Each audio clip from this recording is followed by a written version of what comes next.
Hello everyone and welcome to Marshall Communications' presentation of 10 helpful media interview tips with Olympian Julia Clukey. And Julia, thanks for joining us. Yeah, absolutely. Happy to be here. All right, our goal today is 10 interview tips in under 10 minutes. And Julia's the perfect person because she is an Olympic luger. She goes down a luge track at speeds of 90 miles an hour. So when things need to be done fast, we call on Julia. She also has tremendous media interview experience. We've worked together for several years. So we're all going to be referencing this today, which is going to be your 10 helpful media interview tips. It's a little booklet we have here at Marshall Communications and will be available after this segment. You'll be able to find out how you can get a copy of this, but that's what we're going to use as our guide today. So tip number 1 is going to be asking for the angle of the reporter's story. And Julia, why is this important? It's important because you want to understand what is the message they're trying to get out to their viewership or audience and make sure that you can align your messaging with their messaging so that it can be a positive experience for both parties and that you're going to be able to provide them content that they can use. Absolutely, and sometimes the angle can change even during the interview, so making sure you know what you're going to be interviewed about is really helpful. You can have the stats in front of you about a certain topic, and that really can help you feel prepared for the interview as well. Number 2 is, again, back to being prepared. It's making sure you Google or look up the reporter's work before you do the interview. And this can be so important. Yeah, I mean, we all have our phones in our hands all the time. So Google, LinkedIn, really easy to find people. And also just to understand where they're from, what their story is, will help you to really understand, get an idea of what sort of story they might be doing, especially if it's just an initial email that you get from someone asking, to be involved in something. You can research them, have a sense of sort of where they might be going to make sure it's something that's going to be, a good experience for you. And we talked too about the example with Jeff Rawson from NBC News, who's an investigative reporter. All of a sudden, if you're doing an interview with them versus if maybe it's Ann Thompson from Nightly News, it's going to be a different feel. So you can be prepared and at least know that going in. Absolutely. Very helpful. Number 3 is being prepared, and that means being ready for any negative topics. This is something we see a lot with businesses and organizations where they may have something in their past that they need to be aware of that it could come up in the interview, even though that might not be the main reason for the interview. I know obviously there was an Olympic luger in 2010, there was a death. That was a sensitive topic we were aware of when we were doing interviews so that you knew potentially I could get asked about this. Yeah, absolutely. It goes back to being prepared, really understanding what is the depth of my story and what are those little pieces that people might be trying to, get more information about, and make sure you're ready for those. If there's a question for it, you can have an answer for it, but it's spending the time beforehand to really understand what is it that I want to say for this difficult situation so that you come away, across in a way that works for you. Yeah, and I think that one of the things that we really worked on together was talking points can be so critical so that, as you said, when you want to say something, you want to make sure it comes out the right way because it can sometimes trip you up. We also work on message maps here at Marshall Communications that can be a really handy tool to make sure you do feel prepared because you don't want to get caught off guard. Number 4 is our loud colors. So avoiding loud colors is important, especially for television interviews, and we're going to show you why right now. So Julia has brought this wonderful top, but the thing is it's a loud color. It's a loud orange.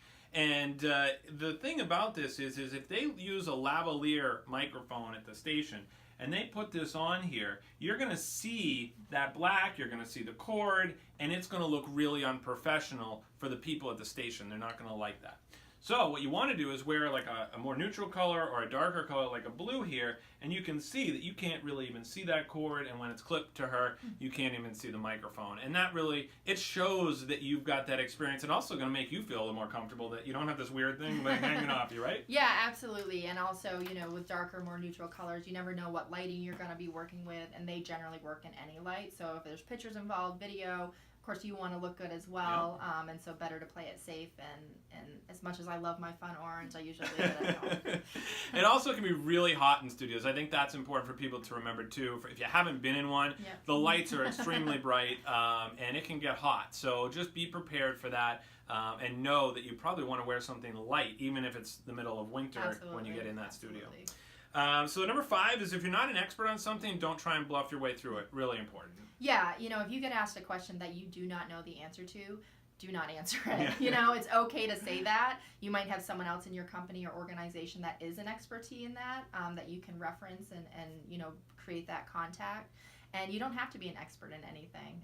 And you really, really don't want to get caught speaking for someone and certainly not misspeaking for someone, because that's your credibility and your brand, and that is not often quickly forgotten. And that will often end up as the headline of the story, so you want to make sure you avoid that. And then also a kind word or a gesture before the interview can really go a long way. Give me an example. Yeah, if you're an early morning interview, bring donuts goes a long way. Certainly, we talked about researching who you're going to be reporting with, and maybe you have something in common. Maybe they're from its hometown where your parents were from or something. And creating those connections go a long way to create a better interview and a better story in the long run. Absolutely.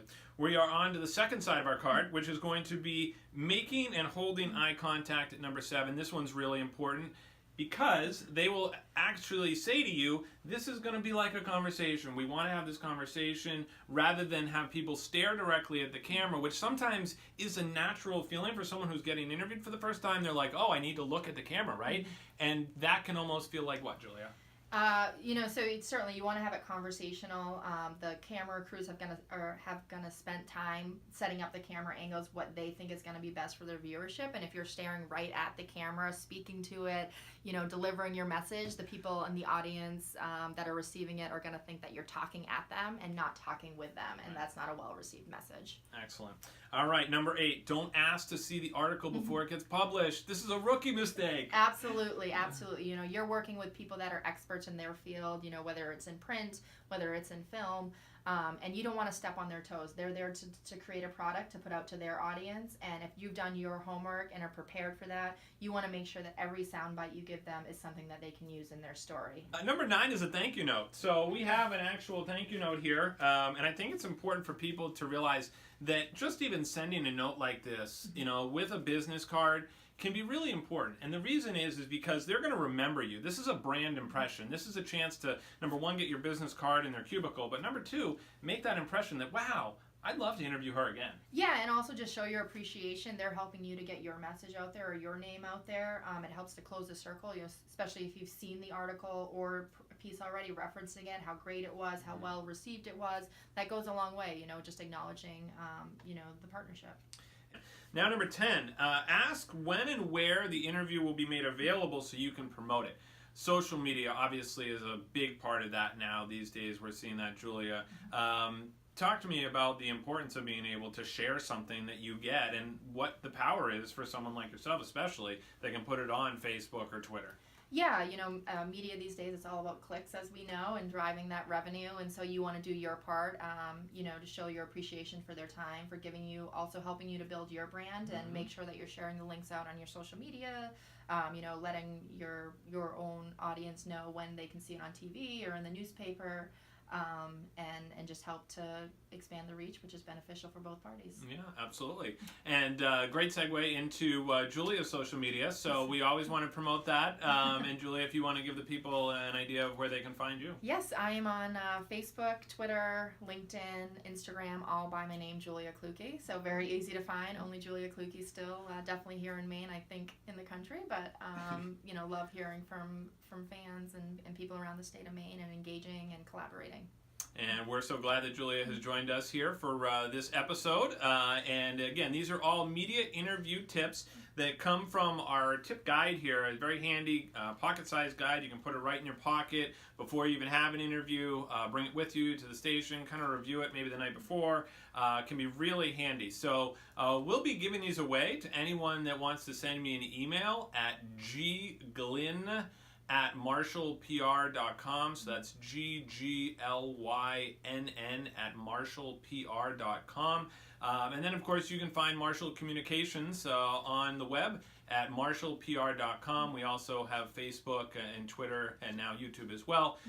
So be sure to check us out. And Julia, we're under 10 minutes, just like we said. Leave it to you. Closing thoughts. When the media, keep it brief, answer the question, have your talking points, and stop talking when you're done. And we're done. All right, that's under 10 minutes. That's media interview tips with Olympian Julia Clukey. Thanks for tuning in.